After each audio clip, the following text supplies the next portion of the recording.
Good morning, folks. Being honest, we honest, all would have received some messages like, hey, you are a winner of a lucky draw, as shown here.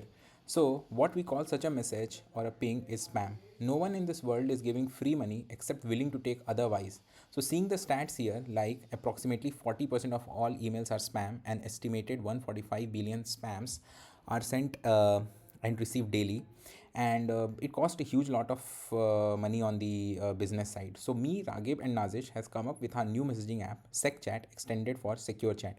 Imagine getting paid each time you receive a spam, or creating such an environment for the spammers that they can't survive on the app.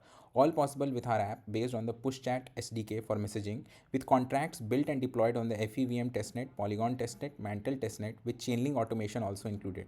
So here is the protocol flow. The left side you see here is a spammer with two things. First, SP count, it is the number of users who has marked the spammer messages as spam. And second, the stake amount is the amount the spammer needs to put into the DApp to become eligible to send messages to the new user. So let's see from spammer scenario how it happens. So spammer takes 0.1 T, it gets logged at the contract, and he gets access to send the messages to the receiver. Now he writes the message to the receiver, which goes as a request to the receiver. Receiver has two options, either to choose as a spam or to approve it. Let's suppose he declares it as a spam. You can see the amount staked goes from the contract to the receiver. For a spam, the receiver gets rewarded. Now, to penalize the spammer, the SP count increments and the staked amount gets multiplied with SP count, so it also increases to zero point 0.2. So now next time the spammer wants to request a message, he needs to stake 0.2 T, and it keeps on increasing as he keeps on spamming more and more. Now come to a genuine sender perspective. If a sender is a genuine, the message, then the same process, he also stakes the amount and receiver gets the request. But instead, by choosing the spam, receiver knows the person, he approves the request, and the money goes back to the sender without any increase in the stake amount or SP count. now here comes the demo. The user comes here, and here in the bottom left corner, he gets the option to choose the desired network, Filecoin, Mumbai or Mantle, depending upon the network on which it has funds. After this, the user logs in. Then here are the three sections: chats, where all the conversation comes up; request, where if any user sends the first message, it comes as a request; spam section, where all the users whom I have blocked comes up here. Now let's send a message to a new user since it has logged in. Here we'll add the receiver's account address and search for the user. Once the user pops up, we'll click on it and it will prompt the stake amount. Here you can see, note, we can't go ahead and chat directly without staking. Here we can see on the block explorer also that 0.1 T gets deducted from the sender and gets logged into the contract. Now, as you can see, now we have got the access to send the message. So quickly write some message like hi from account, this is account 9, so hi from account 9 to account 7, and we will press the send message. So the message will now go on, and here you see the message has gone. Now let's log out and log into the receiver account. So we are changing to the receiver account, and here account 7 is the receiver account. We'll select this, and now we'll do the login process. So once we click the login and decrypt the PGP key, now we can see here we have logged in, and see these are the previous all the chats which we have done, and since it is a new message from a sender, it will come into the request section. So here you see the request came. Now we have two options, mark spam and approve, and since we are demonstrating the spammer perspective, so we'll mark it as a spam.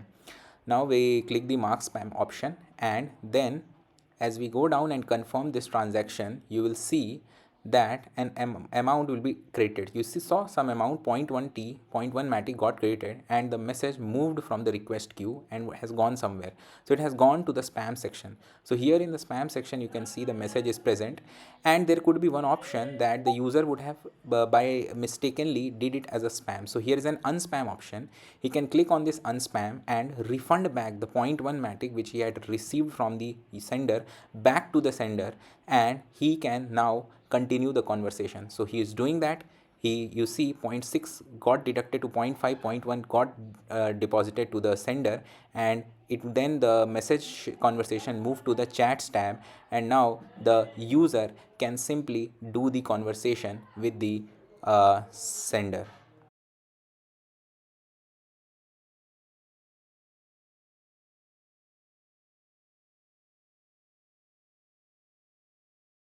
So let's quickly send couple of more messages. Yeah, so looks pretty cool to do this. And here on the block explorer also we can see that how the amount of point 0.1 matic got refunded back from the receiver to the sender as he by mistakenly marked it as a spam. So this is one more option which we have it here. So now we'll demonstrate the genuine sender perspective, not as a spammer. And let's suppose that we are a receiver and receiver has somehow got a request from a known sender. So I'm not going to the sender part where he is going to send the message. So here it is a receiver and it has received a request from account 8, which he knows that it is a genuine one. So now he, instead of marking it as spam, he will mark it as approve. So he'll, on approving it, what will happen that the 0.1t which the sender would have staked in the contract will go back to him, and now the message request moved from request to chat, and here we can send couple of messages and communicate with the user very easily that since it is approved. Yeah. Extras. So there are two conditions or the corner cases which we can say. The first one is for conditions like the sender taking the amount and the receiver not responding on the request as spam or approving it, or not taking any action. Then to prevent the stake amount being logged indefinitely, what we have done is that we have implemented the chain link automation which refunds all the staked amount logged in the contract every 24 hours. There could be other corner case of receiver being a spammer.